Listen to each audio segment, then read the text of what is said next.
자, 여러분 안녕하십니까? 초밥쌤 김문영입니다. 토플 IBT 학습법에 대해서는 올려드려도 많은 분들이 보시질 않는 것 같아요. 근데 어쨌든 중요한 부분이고 또 모든 학생들이 하는 거기 때문에 이어서 오늘은 110점대를 목표로 하는 학생들이 해야 되는 학습 전략에 대해서 설명하도록 하겠습니다.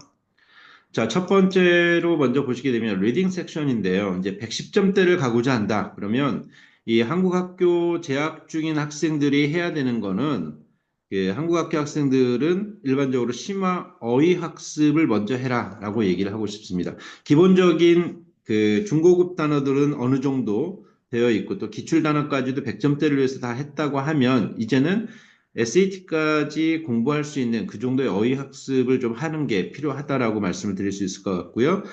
읽어야 되는 지문 부분에 있어서는 과학이나 역사, 예술, 특히 문과 친구들 같은 경우에는 과학과 이런 부분에 관련되어지는 거, 그다음에 이과를 희망하는 친구들 같은 경우에는 역사라든가 이런 걸 굉장히 취약한데요. 그런 부분에 있어서 이런 부분들에 관한 학술 논문을 많이 읽어주고 만약에 이런 부분이 부족하다 그러면 토플 교재로 선택해서 보는 그 교재들 중에서 이런 부분만 좀 골라서 보는 것도 도움이 될 수 있다라고 볼 수 있겠습니다.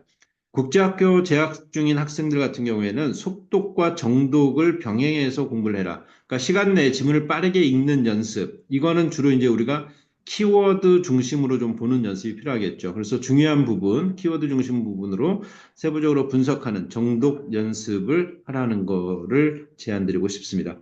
그 다음에 이제 비판적 사고 훈련, 지문의 주장과 근거, 이 주장과 근거를 평가해보고 저자의 의도를 추론하는 연습. 이게 이제 고득점인 학생들이 해야 되는 부분이다라고 보시면 되겠습니다.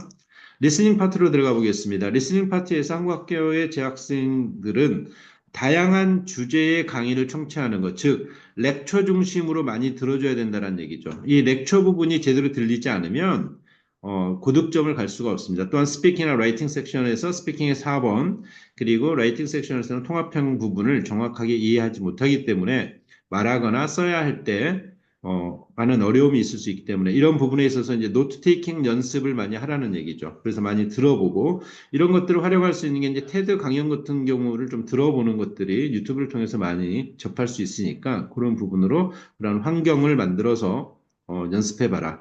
그다음에 이제 청취 연습, 강의나 대화에서 세부 정보를 파악하는 연습을 통해서 문제에서 요구하는 정확한 답을 찾아내는 그런 그 연습이 필요하다라고 볼 수 있겠습니다.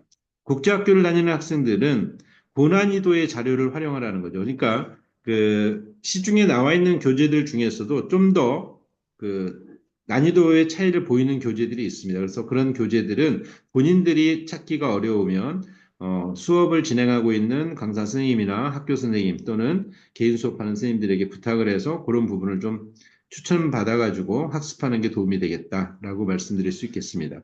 그다음에 요약과 재진술에 대한 연습을 해라 그랬습니다. 듣고 나면 그것을 자신의 말로 요약을 해보고 또 이걸 재진술하는 연습. 이거는 스피킹과도 관련이 되어지는 부분이니까 이런 연습이 고득점을 원하는 학생들 같은 경우에는 미리 이렇게 준비를 해두시면 좋을 것 같습니다.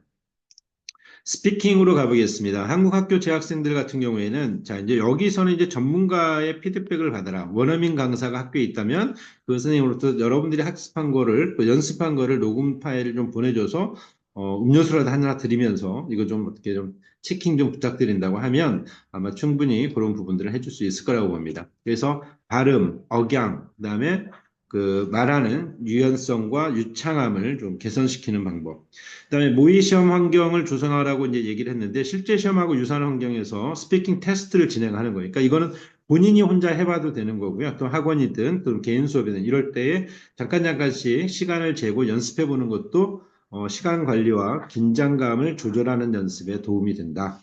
그다음 국제학교에 재학 중인 학생들은 심화 주제 토론, 철학이든 과학이든 사회 문제 등 이런 심도 있는 주제에 대해서 토론하고 논리적 사고와 표현 능력을 강화하자.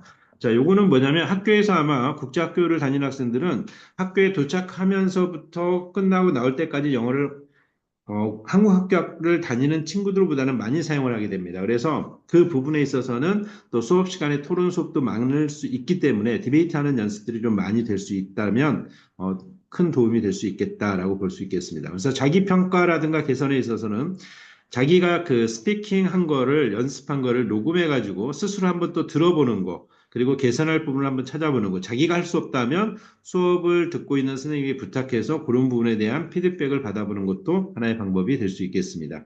라이팅 섹션으로 가보겠습니다. 한국 학교에 재학 중인 학생들 같은 경우에는 고급 문체를 연습해라. 자, 이거는요, 한 단기간에 이루어지지는 않습니다. 하지만 이 부분을 좀 하려고 하면 글자 수의 제한을 받고 쓰는 거기 때문에 여러분들이 좀, 나는 이런 표현을 좀 쓰고 싶겠다. 그러면, 리딩 책이든, 리스닝이든, 라이팅이든, 이런 그 모범 답안들을 좀 봤을 때 거기에서 스크립트를 통해 가지고 좋은 지문들이 있다면 좀 외워두는 것도 필요하다라는 거죠. 그리고 이제 전문가의 첨삭 지도, 작성한 에세이를 전문가에게 첨삭을 받아서 논리 전개되는 것과 또 기본적인 문법 사용이 어떻게 되는지 또 적절한 어휘를 사용했는지 이거에 대한 개선을 좀 피드백을 받아보시는 게 필요하겠다. 그다음 국제학교를 다니는 학생들 같은 경우에는 다양한 글쓰기 연습, 즉 설득이나 설명, 묘사 등의 다양한 목적의 글을 작성해서 표현력과 창의성을 향상시켜 봐라. 그다음에 이제 피어 리뷰를 활용하는 건데요. 동료인 친구에게 서로의 글을 검토하는 거죠. 그래서 저 같은 경우에는 이제 라이팅 시간에 수업을 하면서 이 친구가 쓴 걸 같이 공유해가지고 한번 보여주기도 합니다. 그래서 여기에서 여러분들 같으면 이 표현을 어떤 식으로 표현할 거냐, 아니면 이 생각에 대해서 좀 더 구체적으로 어떤 아이디어를 낼 수 있느냐, 이런 식으로 서로 검토하고 피드백을 줄 수 있는 그런 환경을 만들어서 수업을 진행하고 있습니다. 그래서 그런 것들이 좀 이루어진다면 국제학교 다니는 친구들에게는 훨씬 더 많은 그 베니핏이 있지 않을까라고 생각이 됩니다. 그래서 다양한 시각에서 글을 개선해 볼 수 있는 게 이제 제가 추천드리는 방식이다. 그래서 110점대 고득점을 위해서 여러분들이 좀 많은 노력을 해주시기를 바라고요. 또 분명한 건 토플이 있어서 합격을 하고 없어서 떨어지고 반드시 필요한 건 아닙니다. 이거는 대학에 가서 우리가 원서로 수업하는 전문 강의를 들을 때, 또 전문 원서를 읽어야 될 때 우리가 조금 더 편안하게 읽어낼 수 있는 능력을 갖기 위해서 하는 학습이지 대학에 있어서 반드시 필요한 요소라고 얘기할 수는 없습니다. 하지만 해외에 있었기 때문에 영어에 대한 자기 능력을 평가받는 기본적인 자료로서는 제출할 수 있는 그 정도의 서류라고만 기타 서류라고만 생각을 하시면 되는 거고, 반드시 필요한 친구들은 앞서서도 얘기 드린 바와 같이 의예과를 지원하는 친구들은 반드시 필요합니다. 그리고 뭐 자기가 이제 어학으로 대학을 가고자 하는 친구들 같은 경우는 더더군다나 필요하고요. 그래서 그런 부분으로 참고하시면 될 것 같고요. 다음 시간에는 SAT 부분에 대한 리딩과 라이팅 섹션을 나눠서 제가 좀 설명을 드리도록 하겠습니다. 자, 이 보시고 다른 분들에게도 좀 알려주시고요. 또 가능하다면 구독과 좋아요 눌러주시면 감사하겠습니다. 여기까지 설명하도록 하겠습니다. 자, 감사합니다.